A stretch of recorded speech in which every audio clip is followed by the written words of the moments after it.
He was thinking about the future.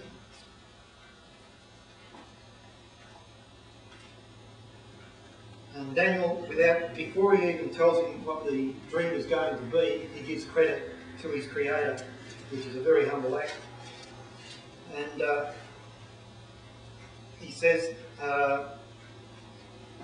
thy dream and the visions of thy head upon thy bed are these. He said, as for thee, O king, thy thoughts came into thy mind upon thy bed, what should come to pass hereafter. And he that revealeth secrets maketh known unto thee what shall come to pass. So he's telling you, I'm going to tell you something that's future. It's a future prophecy here.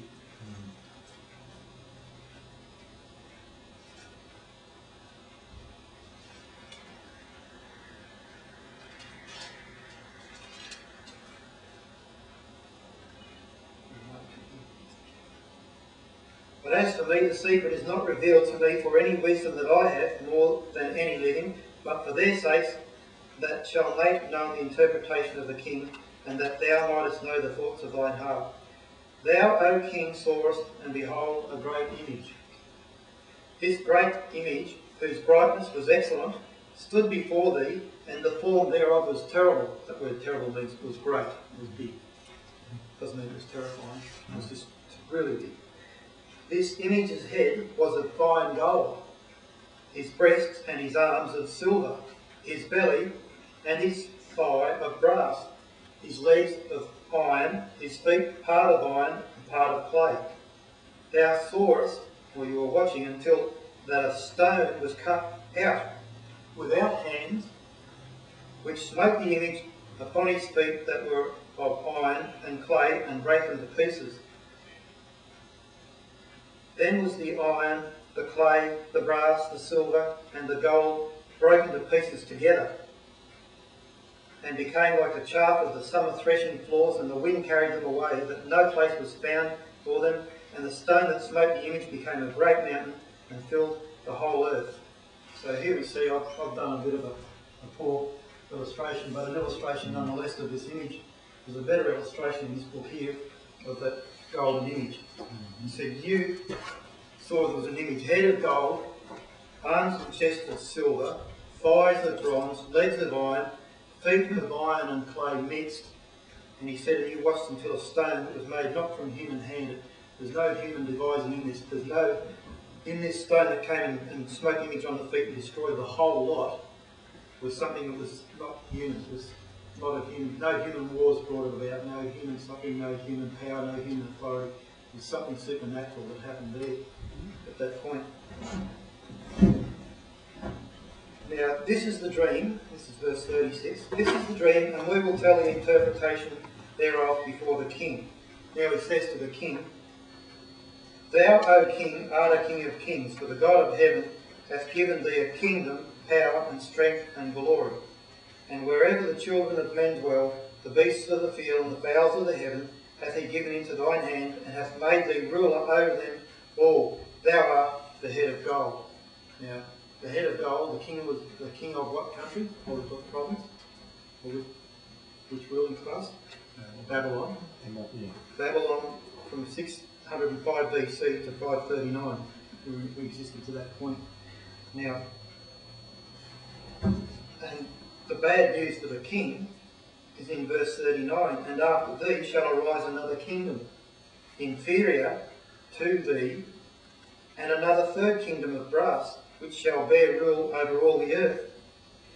Okay, so we've got the arms of silver, which depicts the Medo-Persian kingdom, which were from 539 BC to 331. This is history. This is history. Our past. 331 BC. BC. It's our past, but it was his future at the time that this prophecy was being told. Wow. And the Medes and the Persians in 539 BC, Greece. Then came Greece. He talked about the thighs of brass. Alexander the Great defeated Darius in the Battle of Arbela, and Greece became the then known world ruling power of the then known world. Yeah. Number 40.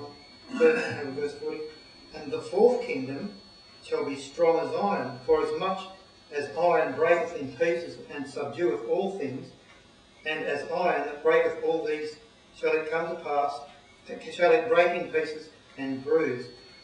So he's saying here that the next kingdom would be an iron kingdom, a very strong kingdom that was Rome. The legs of iron in 168 BC to AD 476 ruled the world. Now, at the feet of iron and clay, and he says in verse 41, actually, Rome defeated Greece in June 22nd, 168 BC. And then in verse 41, and whereas thou sawest the feet and toes, part of potter's clay and part of iron, the kingdom shall be divided. But there shall be in it the strength of the iron, for as much as thou sawest the iron mixed with the miry clay. So it's weakened, it's got the strength of this iron, but this iron kingdom has gone out of existence at the moment. We've got iron and clay. The clay is a representative of humanity. Iron is a representative of Rome. So we've got Rome ruling with Roman statutes. Humanity, 10 toes, 5 toes on each toe. They were the modern nations of Europe. He says there a little bit more about them. And the toes of the feet were part of iron, part of clay.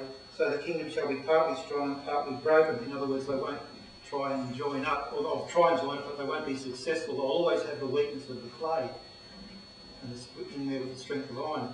Which brings us up to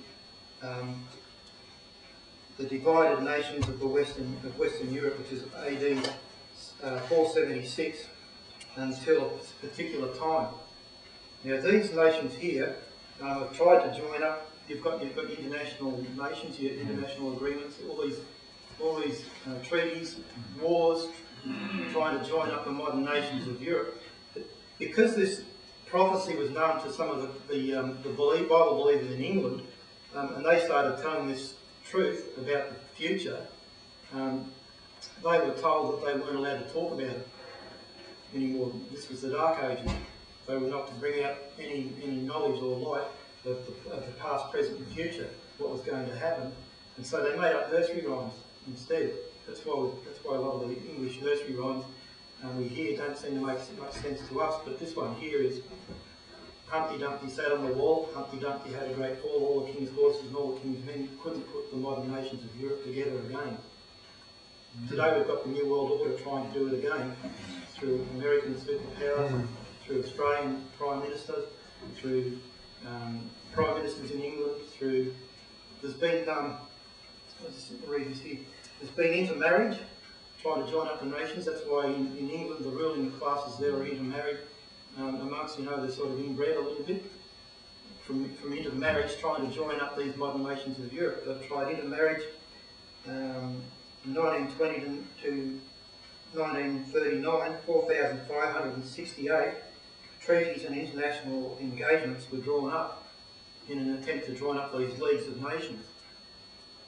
But the Bible says it would always be the weakness of the clay in it, so they won't be able to do that. They're still trying to do it now. They're trying to be a one world rule power. What kind of statutes are in Australia now as well?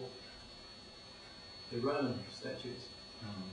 John Howard said he was ratifying the statutes of Rome. I had a newspaper clipping saying that 4 or 5 years ago. Charles IV, and in the 16th century, tried to join up the modern nations of Europe. Louis XIV in France, Napoleon in the 1700s, Kaiser Wilhelm in 1914, Adolf Hitler in 1939. Won't be Russia or USA either or anyone else to actually do it, because the scriptures are certain truth, as we'll read on. He said, whereas thou sawest the iron mixed with miry clay, they shall mingle themselves with the seed of men. That's the ruling dynasties. Then mingle the seed is the man's seed, the sperm, with the seed of men, but they shall not cleave one to another, even as iron is not mixed with clay. And in the days of these kings shall the God of heaven set up a kingdom which shall never be destroyed, and the kingdom shall shall not be left to other people, but it shall break in pieces and consume all these kingdoms, and it shall stand for how